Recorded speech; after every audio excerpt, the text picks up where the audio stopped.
Bienvenidos al inicio de una nueva temporada del podcast de Tráfico Visual. Les habla Ileana Ramírez. Hoy nos acompaña Miguel Braselli, fundador y director artístico de la escuela, para conversar sobre cómo la educación se puede concebir como una práctica artística. La escuela es una plataforma dedicada a activar pedagogías artísticas desde América Latina, el Caribe y sus diásporas. En esta ocasión, celebramos su primer proyecto expositivo en los Estados Unidos, Education as Resistance, la educación como práctica de resistencia, presentado en el MoMA PS1 en la ciudad de Nueva York. La exposición transforma la sala Homeroom del museo en un espacio de aprendizaje compartido, reflejando los 4 años de trayectoria de la escuela, a través de residencias, talleres, archivos colectivos y un simposio híbrido. El proyecto convoca a artistas comprometidos, comunidades locales e instituciones culturales para tejer diálogos a lo largo del continente americano. Esta iniciativa también busca establecer una nueva entidad en Nueva York que fomente intercambios entre artistas de Latinoamérica y Estados Unidos, reconociendo los legados metodológicos y procesos de docentes que han marcado estas prácticas. La escuela fue fundada por Miguel Braselli junto a la Fundación Siemens Stiftung y se presenta como una plataforma en expansión que continúa creciendo al tejer una red internacional de intercambio de conocimientos, con el interés común de generar experiencias de aprendizaje colectivo. Acompáñenme para conocer más sobre la escuela y sus iniciativas que buscan tender puente entre la comunidad Latinx de Nueva York y las comunidades en Latinoamérica.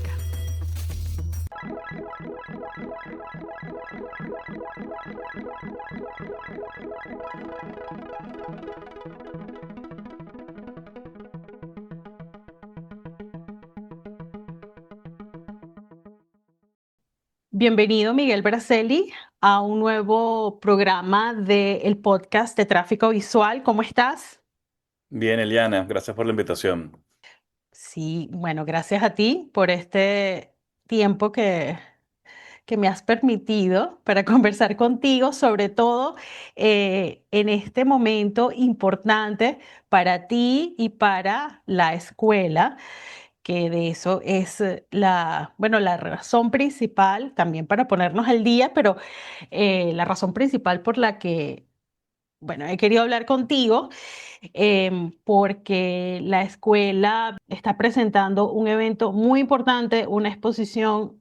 Es como un compendio, ¿no? De actividades. Puedes empezar a contar de qué se trata, por qué estás en Nueva York desde hace algunas semanas y qué está pasando con la escuela y el PS1. Sí, acabamos de inaugurar en MoMA PS1 la primera exposición de la escuela y el primer proyecto en Estados Unidos, con la intención de generar también una nueva entidad legal acá y una base que nos permita generar vínculos con Latinoamérica y Estados Unidos, especialmente con la comunidad Latinx de Estados Unidos y generar intercambios donde artistas de Latinoamérica puedan viajar a Estados Unidos y viceversa. Y esto comienza como un proyecto piloto bajo el modelo de exposición. Una de las primeras instituciones con las que conversamos sobre esta posibilidad fue MoMA PS1 y fue un gran placer ver el interés inicial en la propuesta y a partir de allí seguimos desarrollándola en un espacio que se llama Homeroom, que es un lugar básicamente pedagógico del museo, pero no como asistencia a otras exposiciones, sino como un proyecto de exposición en sí mismo, lo cual es muy interesante como proyecto y lo lleva la curadora Elena Kettelsen, con quien hemos venido trabajando, y Jolene Fernández como parte de un fellowship dentro de ese programa. Y a partir de allí se armó esta exposición que también luego de varios años de trabajo en la escuela y siendo la primera exposición modelo dentro de la Caja Blanca, la oportunidad para mostrar el trabajo que hemos venido desarrollando estos últimos años y tratar de inclusive generar como puentes con muchos de nuestros programas. Entonces lo que sucede en la exposición es que hay residencias, hay talleres, hay aulas Y por supuesto, cuando hablo de talleres, son también espacios de colaboración y co-creación que entendemos como obras, lo cual es el centro de la escuela, la educación como arte y el arte como educación, y cómo estas prácticas sociales, comunitarias, de investigación artística, lo entendemos también como proyectos artísticos en sí mismo. Y a partir de ahí se desarrolla en distintos formatos, en colaboraciones de libros artistas, en un mural que es un proyecto de diseño gráfico con Ricardo Báez y la curadora Carolina Castro Jorquera, y junto a Manuel Vázquez, que en este caso lo hace desde su trabajo en la escuela como coordinador de investigación, que es un mapa de arte de educación en Latinoamérica a partir de las colaboraciones de la escuela o sobre los casos de estudio y referencias de la escuela. Así que desde formatos muy diversos hemos pues invadido la sala de MoMA PS1 con proyectos también muy alternativos que buscan generar puentes entre la comunidad Latinx de Nueva York y nuestra propia comunidad en Latinoamérica. Bueno, Miguel Braceli es fundador y director artístico de la escuela. También, bueno, por supuesto, sabemos que eres artista. Em, bueno, para los que no conocen, la escuela fue fundada en 2022, también con el apoyo de la Fundación Internacional Siemens Stiftung.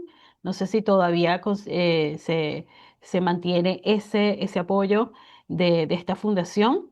Y bueno, como lo has dicho, es una iniciativa de aprendizaje experimental y de creación colectiva.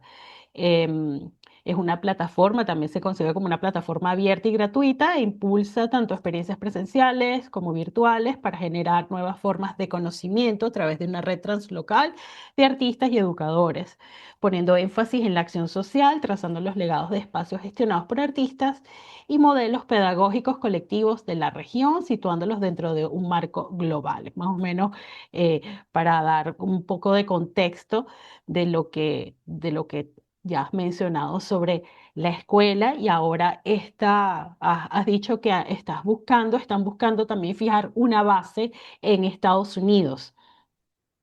Eso daría como, perdón, habla, adelante. No, eso. La escuela fue fundada en colaboración con la Fundación Simon Stiftung como organización fundadora y yo desde mi rol de artista, por lo cual es una alianza también bien particular. En este caso no funciona solamente como un apoyo, sino también como desarrollo.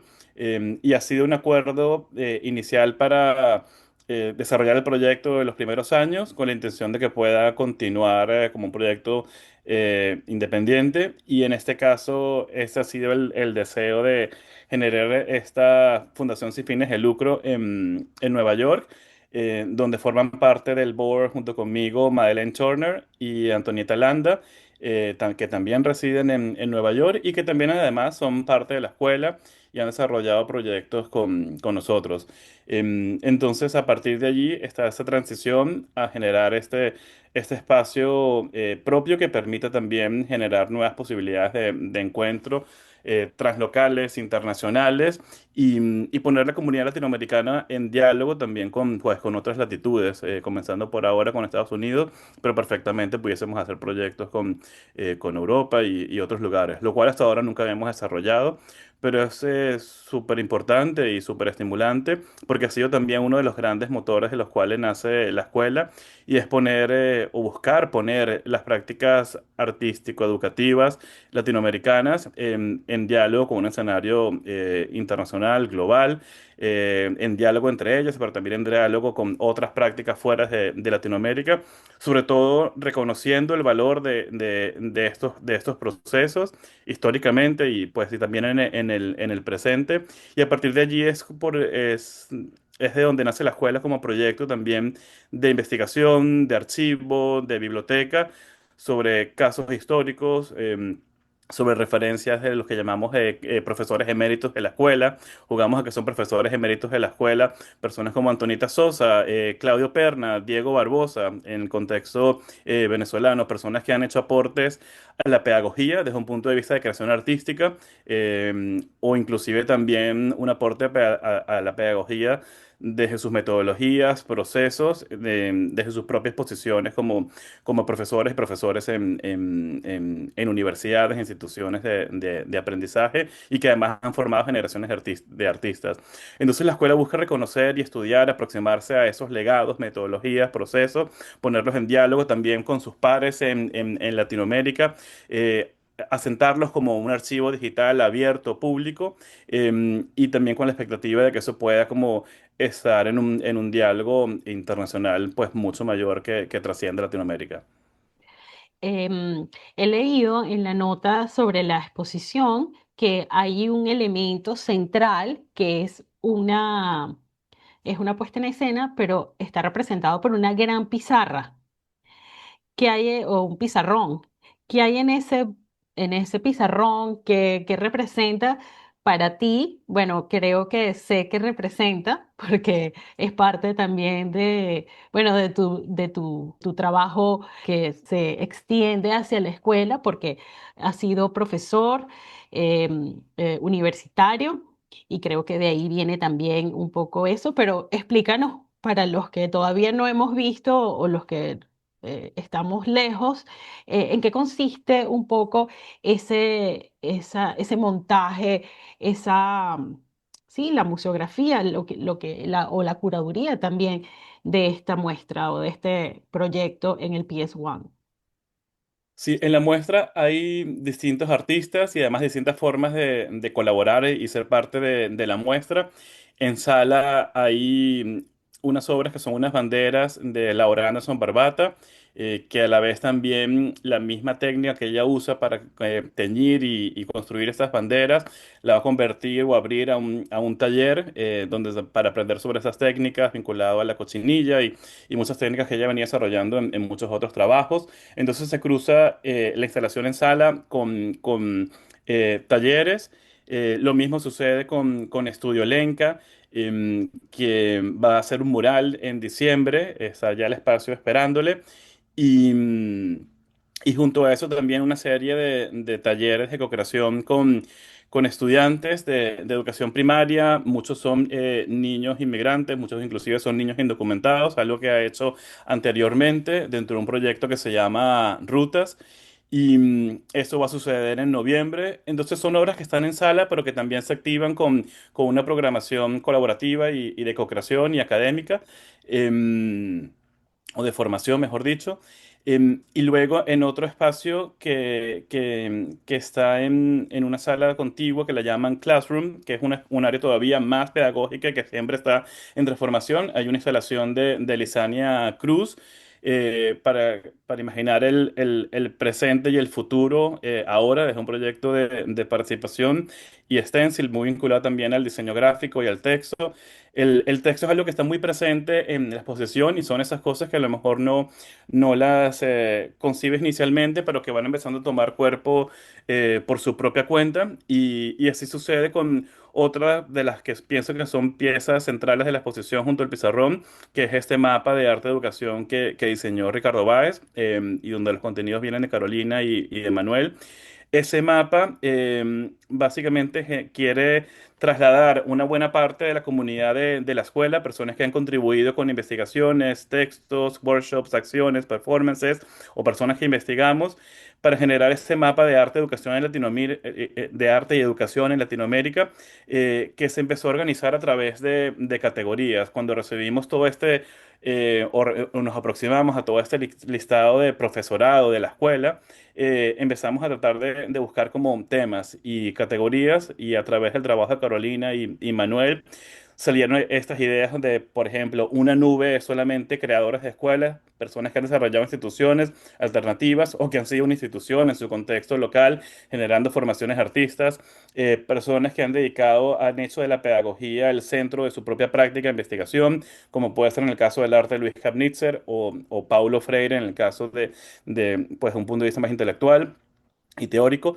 Y hay otras se han venido construyendo de manera orgánica en la escuela y que son fundamentales, como saberes ancestrales y originarios, defensas de lo común, todo este activismo que existe en la escuela y que ha nacido por la propia naturaleza de un proyecto que se enfoca en las prácticas comunitarias.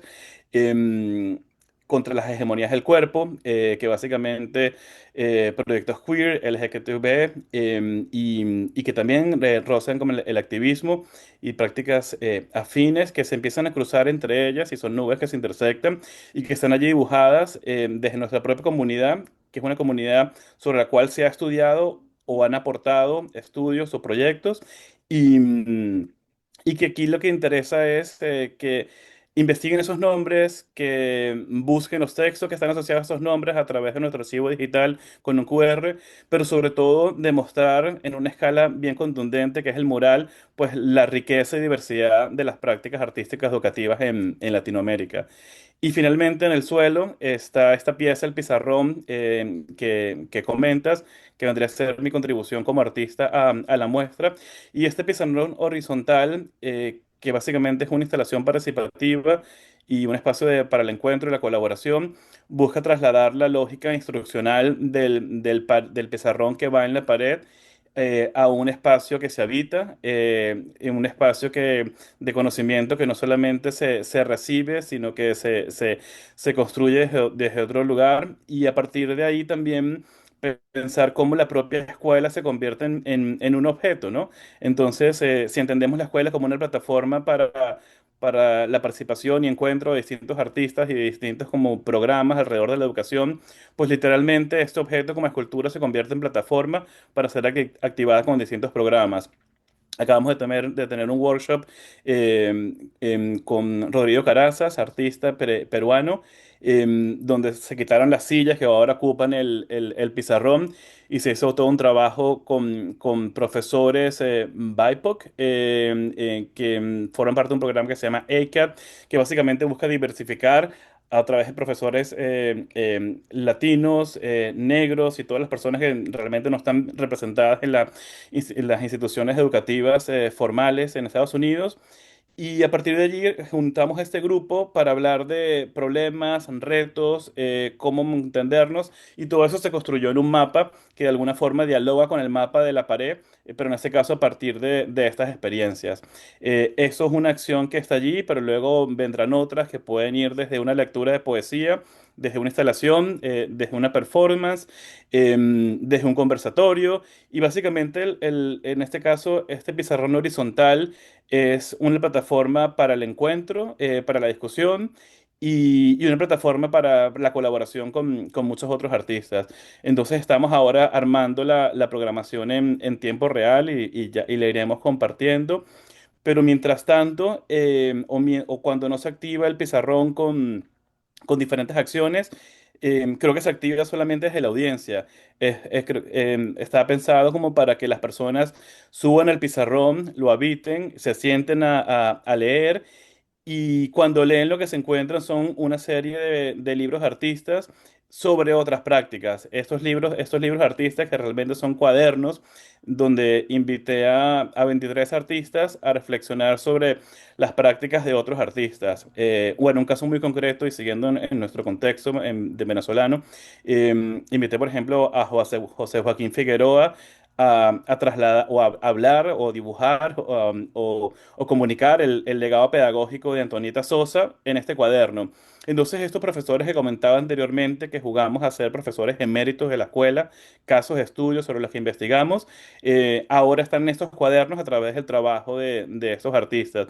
Y lo que queríamos con esos cuadernos, o lo que querían, era trasladar los textos digitales y esa investigación, que es un texto en la plataforma, a un objeto físico, matérico, pero no solamente como un texto, sino desde la propia investigación artística y desde la mirada de experiencias de artistas. Así como está José Joaquín hablando de Antonieta Sosa, está Bernadette Despujols explicando la obra de Villanueva. Entonces, claro, lo hace desde el recuerdo, desde el dibujo, y eso es un poco lo que me interesaba, cómo dar espacio también a la investigación artística como otro medio en sí mismo, más allá del texto académico, y sobre todo explicar estos cruces y generaciones y genealogías entre artistas y a la vez invitar a la audiencia a que se suba literalmente al pizarrón y pueda pasar una tarde leyendo. Y lo que sucede es muy bonito porque entonces cuando entras y vas a la sala, ves el pizarrón y ves a unas personas sentadas en el pizarrón, y eso creo que ya es un gesto performativo en sí mismo.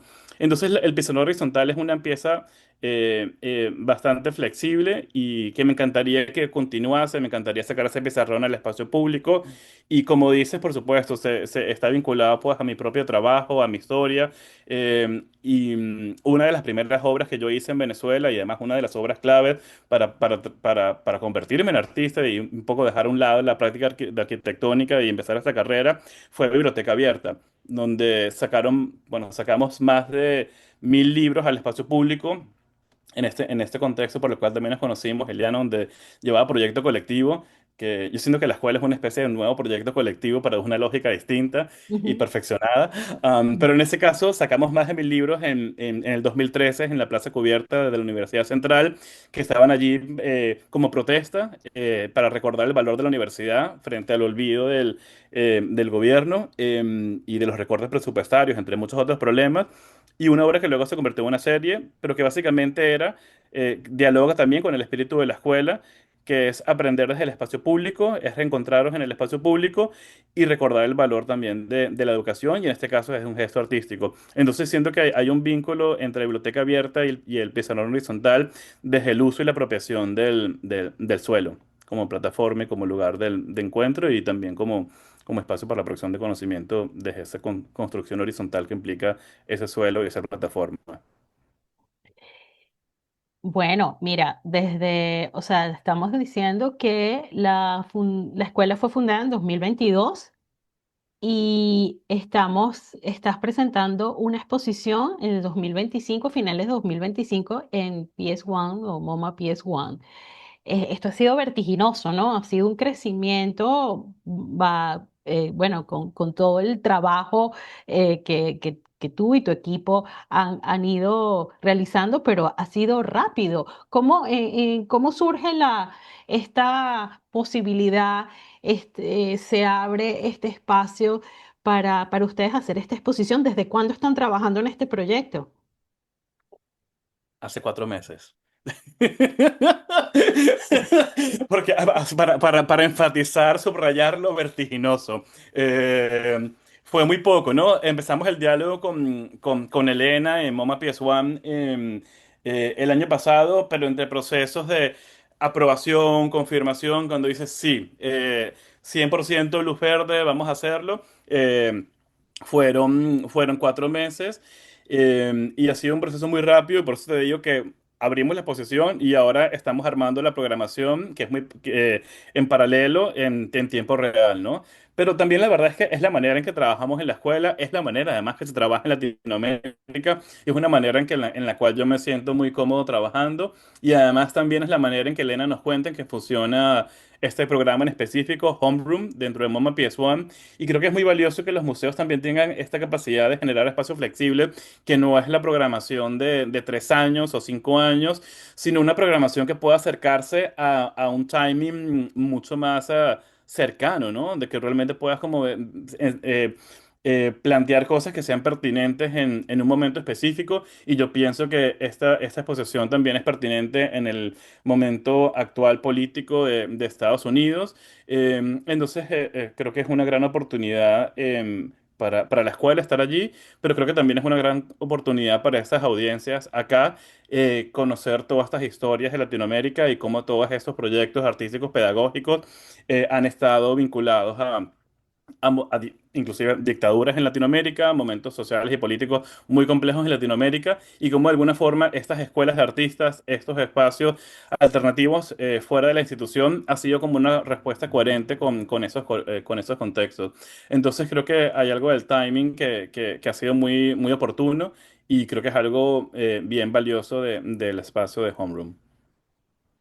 Y cómo, bueno, ya tuvieron un workshop, me has dicho, o lo van a tener, pero quisiera saber, porque eh, creo que es muy importante lo que está pasando, o sea, lo que ustedes están haciendo, lo acabas de decir en un momento político del propio país de Estados Unidos, bueno, la diáspora venezolana, las comunidades migrantes con las que probablemente vas a tratar, estás trabajando o se van a acercar al museo. ¿Cómo eh, ¿Cómo lo has percibido? ¿Qué piensas acerca de estas pedagogías que empiezan a ser ya no convencionales o que no son convencionales y que creo que a partir de allí reside también como cuando hiciste tu tesis de posgrado, tu maestría, la escuela desnuda, no sé si se puede decir,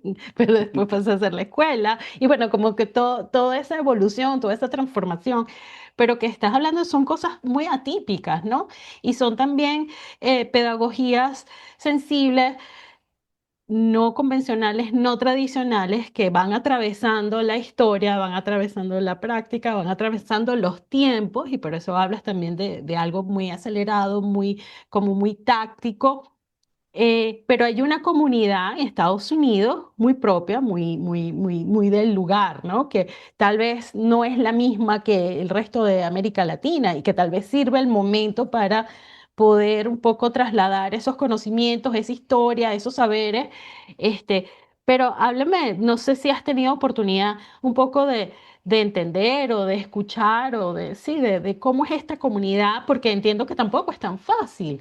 O sea, ¿cómo ha sido esa, no sé, esa convivencia, compartir con ellos, cómo esa aproximación, se lo han pensado?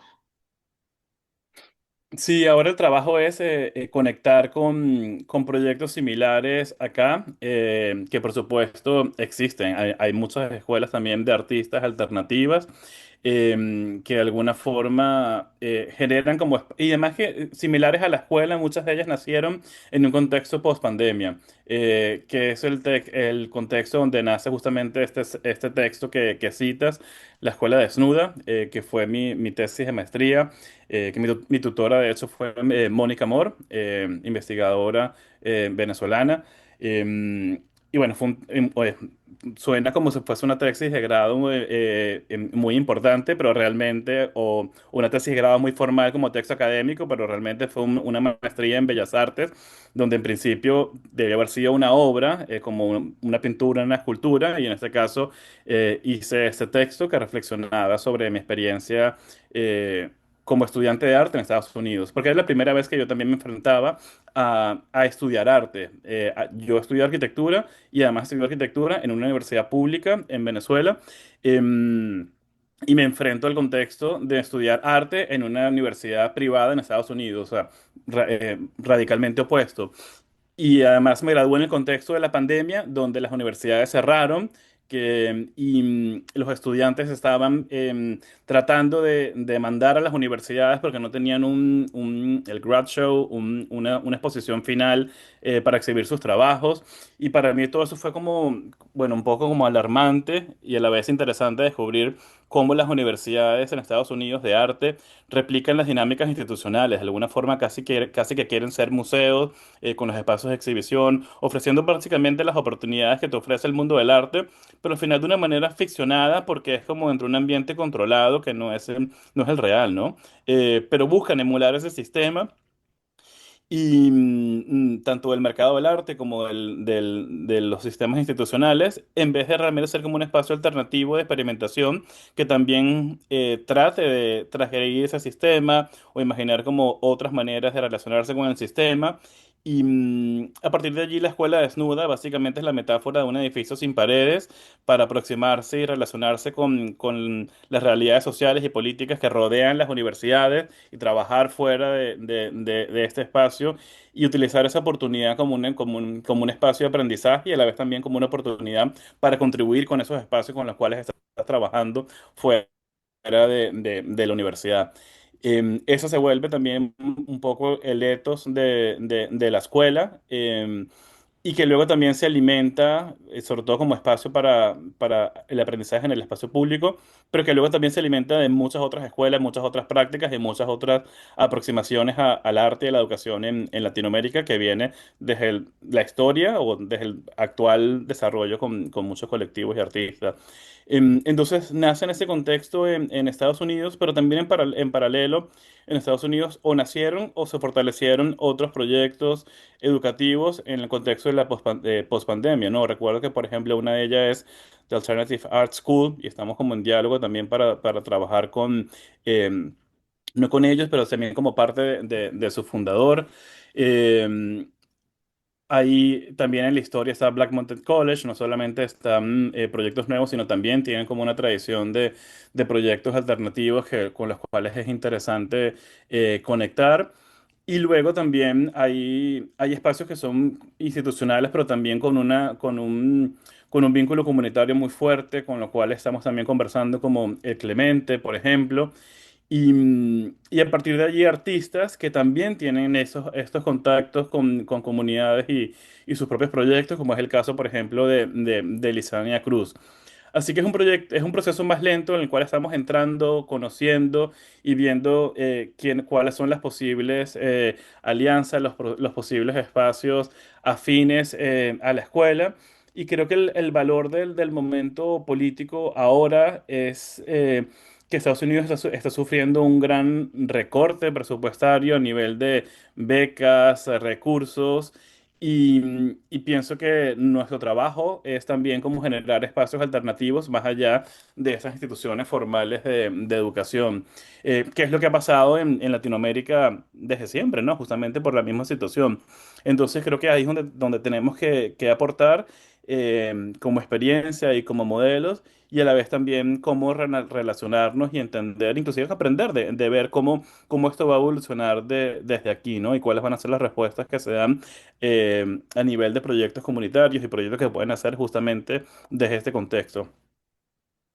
¿Hay alguna, ya hablando un poco como a futuro, presente, futuro, esta oportunidad de mostrar, de hacer bueno, de abrir ese catálogo y como decías tú, cuando ustedes diseñaron la plataforma digital, también hay toda como una distribución visual de los contenidos y de unos directorios donde están los eméritos, los profesores. Hay como una estructura dentro de todo hacia lo que uno imagina como un centro educativo, una universidad, una escuela.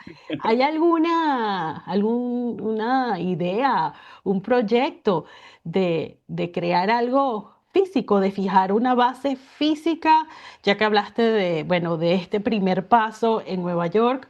O si hay también o alguna como un proyecto de girar en Estados Unidos tal vez, pero sí como ya ustedes crear su propia visión, porque ustedes han sido receptivos y receptores al mostrar, al escuchar, al entender cómo son estas dinámicas en distintos países, en distintos sectores.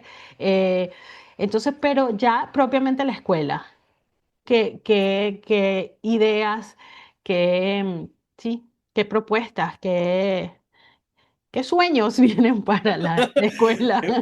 Yo creo que es lo que acabas de decir. La idea de tener un espacio físico para la escuela es un sueño, por supuesto que es una fantasía que tengo en mi cabeza atrás, pero no pienso que sea una prioridad, porque creo que también el éxito de la escuela es justamente su flexibilidad.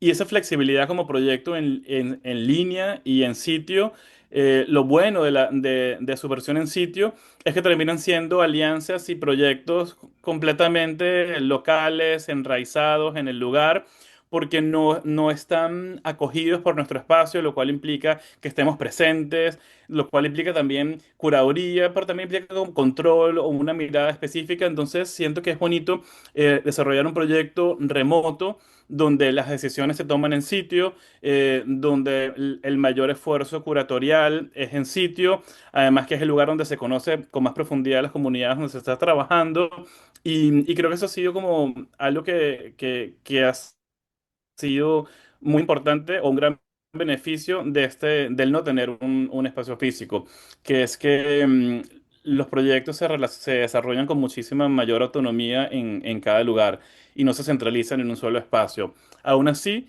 por supuesto que tengo la fantasía de tener un espacio físico, pero que se convierta más como en esta sede, ¿no? Como en esta embajada, como en este centro donde puedes llegar y generar otros vínculos y contactos, pero sin perder esta dualidad de plataforma en línea y en sitio, pero en sitio desde su propia descentralización, que efectivamente es lo que le ha permitido crecer también vertiginosamente, como dices, y a la vez crecer desde la propia apropiación de cada lugar, de que cada proyecto es un mundo. Dentro de la exposición también hay una serie de videos de los proyectos que llamamos aulas, que son proyectos de colaboración y co-creación en el espacio público, que también lo entendemos como obras de participación y colaboración desarrolladas por distintos artistas o también arquitectos en Latinoamérica. Y esa es como otra manera de mostrar como otros artistas. Allí está también Espion Lam, que desarrolló proyectos en Caracas y en Mérida, Jessica Briceño Cisneros, en Chile, Al Borde como colectivo de arquitectura y bueno, muchísimos más. Em, y esos videos creo que hablan un poco de eso, ¿no? Cuando se juntaron en un solo video, pudimos ver la diversidad de esas prácticas. Una diversidad que viene desde la respuesta que tiene cada artista a cada contexto, pero también desde el propio contexto en sí mismo. Y creo que eso nace justamente de ese vínculo con el lugar y ese desprendimiento y esa descentralización de esas prácticas. Y luego, pero sin embargo, sí quisiera hablar un poco de un proyecto que yo no sé por qué no tengo ninguna vergüenza en decir que es mi proyecto favorito de la escuela y se llama Cuna. Cuna lo entendemos como una sede autónoma y autoorganizada de la escuela. Cuna es una escuela de manglar en Barranquilla que nace de una competencia de arquitectura que abrió la escuela. Lo ganó en este caso Cuna como colectivo, pero está formado por La Orilla como Oficina de Arquitectura, Oficina de Arquitectura y Urbanismo, o OAU, Cayena conjunto de la Universidad del Norte y una asociación civil de pescadores a Soplaya. Este concurso de arquitectura lo que buscaba era invitar a pensar el arte y la educación en espacio público y teníamos como fondos destinados a la construcción de una escuela. Y era la misma política, ¿no? Generalmente en los concursos de arquitectura tienes un programa, tienes una parcela y lo que haces es recibir propuestas formales para ese programa y esa parcela. Y en este caso, lo que interesaba era la autoorganización, es decir, qué tipos de triangulaciones y alianzas proponían qué tipo de respuesta arquitectónica en qué lugar. Y gana esta escuela para el cultivo del manglar en Barranquilla. Cuna es algo muy bonito, el nombre viene justamente del cultivo del manglar en la fachada del edificio, que una vez que crece se devuelve a la Ciénaga de Mallorquín en Barranquilla. Es un espacio abierto que es completamente público, donde se desarrollan talleres, que es una extensión también de un restaurante de los pescadores y está completamente enraizado en la comunidad y además se ha vuelto como una especie como de ícono en el paisaje y en el contexto que también le da otro valor y asegura también como su sostenibilidad, protección, etcétera. Entonces, volviendo al tema y cómo lo conecto con tu pregunta, es que Cuna, esa escuela, la entendemos como la escuela y la entendemos como una sede autónoma y autoorganizada que no es para nuestros programas, pero que también pudiese eventualmente contener programas de la escuela, pero que comparte el mismo espíritu de la escuela y que nace de nuestra concurso de arquitectura. Eso me hace también pensar en que ustedes están creando una o muchas formas de aprender, ¿no? O desaprender, o de entender el arte, de aproximarse. Entonces, tal vez podría ser el comienzo de crear un método, un programa que se extienda y que algunos otros centros, como hablaste de la descentralización, también podrían adoptar. Es como el método de la escuela, el programa de la escuela, algo así como en un futuro, ya que es tan elástico, es flexible. Y para empatar con una pregunta, mientras piensas esta, ¿qué has aprendido de estas pedagogías o de estas formas eh, sí, de entender? A mí a veces me da un poco de miedo de educar, ¿no? Decir educar o qué sé yo, la escuela, pero en estas colaboraciones con los colectivos, hay patrones, hay dinámicas que tú dices, aquí hay algo que lo hace único en América Latina o hay tanta diversidad dependiendo del lugar, desde Venezuela hasta Guatemala, en Chile. ¿Hay algo que tú pudieras crear como un patrón de formas de, más allá de lo precario, más allá de, no sé, de lo inmediato, de estos factores, pero no sé si has tenido tiempo, si es algo que tú dices, bueno, sí, por aquí ya sabemos cómo se mueven las cosas, o es siempre algo que te sorprende? Esa es una buena pregunta y creo que puede tener también muchas respuestas. La primera es que una de las cosas de las que yo he aprendido más y también me he conciliado es con esa diversidad. Y recuerdo también una conversación con Félix Suazo, que le invitamos como curador a que desarrollara varios proyectos de arte de educación. Y por supuesto, en la escuela, pero también como muy particularmente desde mi propia perspectiva, tengo tendencia a proyectos que son performativos, que tienen también como cierta concreción matérica, eh, y a veces te encuentras con proyectos que no tienen ningún tipo de concreción como modelo o formato, vamos a llamarlo objeto artístico, aún dentro de lo efímero, mutable, cambiante, que pudiese ser como esta formalización, pero que digamos no tienen como ningún tipo de formalización absoluta, o ningún tipo, perdón, no tienen ningún tipo de formalización. Y luego hablar con Félix Suazo es como, pero bueno, es también tienes que también como poder como dialogar con todas esas miradas que son completamente distintas. Y eso para mí, esa es la respuesta a la primera pregunta, que es como mi mayor aprendizaje. Mi mayor aprendizaje es como entender las distintas aproximaciones que hay a esta idea de arte educación, que es extremadamente diversa. Luego, a partir de patrones, es una respuesta que para mí es compleja porque al final tampoco soy investigador ni curador y yo creo que yo me relaciono con esto y con la escuela desde el hacer, desde la organización y desde este como idea como de motorizar cosas, más allá de detenerme a reflexionar y a investigar sobre eso, creo que lo hago más desde el de motorizar. Pero sí siento que en Latinoamérica lo que más me interesa es el vínculo con el cuerpo, que yo creo que es algo que siempre de alguna forma está presente y a mí en particular me interesa muchísimo. Ya dijiste algo que lamentablemente es cliché, pero sigue siendo valioso y es como esta idea de resiliencia y precariedad, que es como muy particular de nuestro contexto y creo que es particular en la medida en que se asume con muchísima creatividad. También creo que también hay como otro punto de humor que a veces a mí como otro punto que también puede ser como este humor con el que se desarrollan, que se abordan como mucho de los problemas, que creo que también es algo que se trasciende a las soluciones y a las obras, que creo que es como otro gesto, pero sigue siendo muy diversas y tampoco me considero la persona ideal para procesar esta información y decantarla en un contenido específico. Pero es algo que de alguna forma en la escuela también, justamente por lo que dices, al haber tantas prácticas y ya empezar a acercarnos a los 5 años, yo creo que esa debería ser como una próxima meta.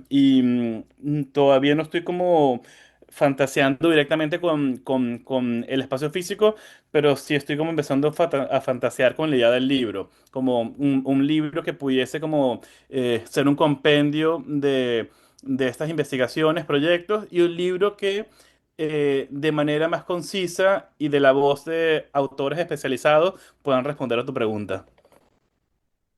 Vale. Bueno, espero.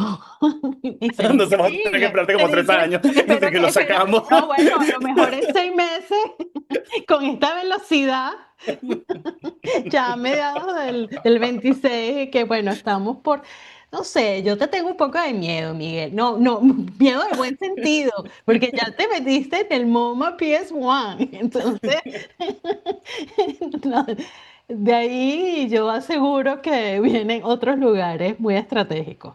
Así que auguro grandes cosas para la escuela. Y bueno, no sé, esto es algo más personal, pero cómo te sientes tú? ¿Cómo? ¿sí? ¿Cómo ha sido todo este proceso? Ya vas para 5 años y ya es claro, el tiempo es corto y ya necesitaríamos también solo un programa para hablar de tu obra como artista.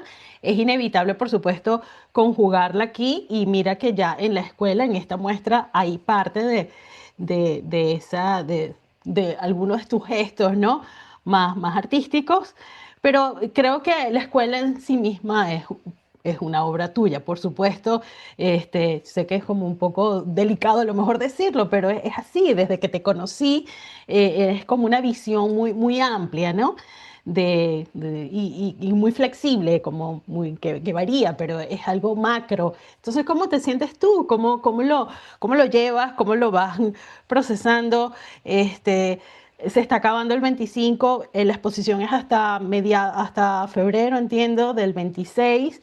Este, y otra cosa que quería mencionar es que no sé, en menos de 2 meses, recuerdo, en Venezuela, vi dos personas que no vivían en el país y estaban visitando, uno de Colombia y otra venezolana de Chile, Vicky Pirela y José Ruiz, y los dos estaban trabajando en tiempos diferentes con la escuela.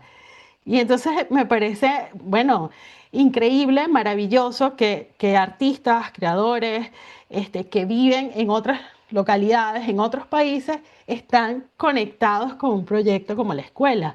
Eso dice mucho, porque geográficamente Latinoamérica es inmensa y que la escuela pueda tener ese radar de hacer converger a tantas miradas, como dices tú, tantas formas de entender y acercarse al arte, es de verdad admirable. Gracias, Liliana. Esto que dices es muy bonito y muy estimulante, sobre todo viniendo de ti, porque nos conocemos hace muchísimo tiempo y has seguido pues el trabajo desde muchos lugares y nada, la verdad es que me emociona escucharte y yo me siento súper orgulloso de la escuela, no puedo decir que no, me siento muy orgulloso de su comunidad. Es lo que más me hace feliz este proyecto, la comunidad, y creo que la comunidad es el mayor valor de la escuela, es lo que siempre explico cada vez que tengo la oportunidad de explicar y comunicar la escuela. Es una gran red, como dices, que pone en diálogo artistas de distintas regiones, prácticas, genera cruces, intercambios, residencias. Y, y también estoy muy orgulloso del equipo y creo que este es un buen momento para agradecer a Manuel Vázquez y a Marianela Díaz Cardoso, también a Joachim desde la Fundación Simon Stiftung, porque sí, ha sido un equipo muy pequeño, también en el cual hay que agradecer la colaboración de muchas personas que a través de programas como pasantías han venido colaborando. Y creo que tenemos también como una comunidad de personas que básicamente nuevamente profesorado, personas que dan charlas o han escrito textos que también se han vuelto muy recurrentes en la escuela y invitamos cuando hay una conferencia que modera una mesa.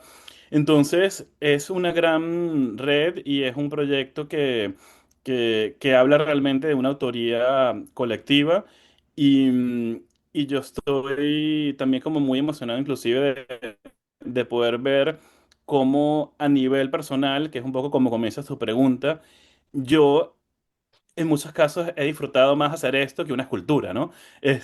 Y no quiero decir con esto que sea una obra, porque efectivamente no estoy tan seguro que es así, pero sí estoy convencido que es un proyecto que nace desde una mirada artística y que nace desde una posición completamente de arte, ¿no? O sea, la manera en que se juega la escuela como con sus roles, composiciones, estructuras, dinámicas, transgrede ciertas lógicas institucionales de manera creativa para plantear un modelo que es alternativo y como hablaba en una charla con la Fundación Proa, que lo definimos el título como son lógicas, ¿cómo era?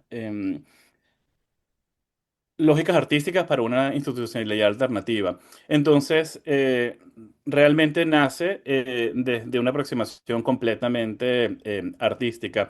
Y por eso es que en la escuela los artistas siempre están, como en este caso, en el primer espacio, lo cual obviamente hoy en el mundo contemporáneo a veces inclusive se cuestiona, ¿no? Si quién es más importante, el curador o el artista. Entonces, yo creo que la escuela se ha abocado a los artistas y sobre todo partiendo de la oportunidad de cómo eso aporta a la investigación, a la docencia, a la curaduría, a la colaboración.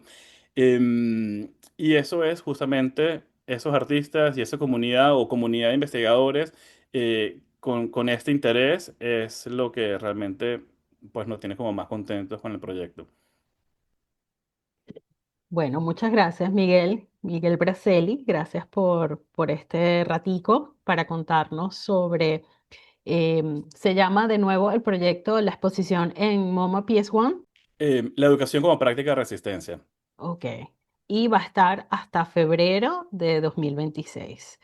La escuela.art es el sitio web de la escuela. Otra pregunta al final. em, ¿Van a seguir con actividades también en la región? O sea, la programación, la planificación, o es algo que este momento de la exposición también invita a repensar un poco ese trabajo que han venido realizando, como hacer una pausa y rediseñar, replantearse, o ahí ya tienen como sí, un plan para el 2026. Sí, estamos armando ese plan para el 2026 y queremos seguir desarrollando proyectos en Latinoamérica, retomando alianzas que tenemos. Una de ellas justamente es con la nueva fábrica que nos acabamos de encontrar acá y estamos armando proyectos. Y como esa, muchas otras con los socios que tenemos y con los artistas que son parte de la red. Creo que ahora también una oportunidad que es interesante es las personas que ya son parte de nuestra comunidad, cómo empiezan como a aparecer en proyectos acá. Vamos a seguir desarrollando proyectos en Latinoamérica, pero también vamos a empezar a hacer este juego de generar ese intercambio desde acá hacia Latinoamérica y viceversa. Vale, ok. Bueno, ahora sí, muchísimas gracias, Miguel. Mucho Gracias a éxito, ti, suerte, Elena. toda mi admiración, todo mi respeto, como siempre. Y bueno, te seguiré buscando para ver las nuevas noticias de la El escuela. respeto y la admiración es mutua, así que un fuerte abrazo, Eliana. Bueno, besos. Chao. Chao, chao. Gracias por acompañarnos en este episodio de Tráfico Visual. La escuela nos propone una pedagogía que se construye desde el arte, la memoria y el intercambio. Education as Resistance no es solo una exposición, es una invitación a imaginar otras formas de aprender, de habitar el museo, de fomentar una comunidad. Desde MoMA PS1 en Nueva York, este proyecto nos recuerda que la educación puede ser un gesto radical, una forma de resistencia, y que los saberes que emergen desde América Latina, el Caribe y sus diásporas tienen mucho que decir, que enseñar y que transformar. Seguiremos explorando estas voces, estos cruces, estos puentes que la escuela y sus colaboradores tienden entre territorios y afectos. Porque el arte, cuando se piensa como escuela, nos convoca a aprender juntos, a escuchar con atención, a imaginar con otros. Gracias, Miguel Braceli, por estar en nuestro podcast y a ustedes por escuchar. Recuerden que pueden oírnos por la plataforma de su preferencia y seguir nuestras noticias en tráficovisual.com. Hasta pronto en un próximo encuentro.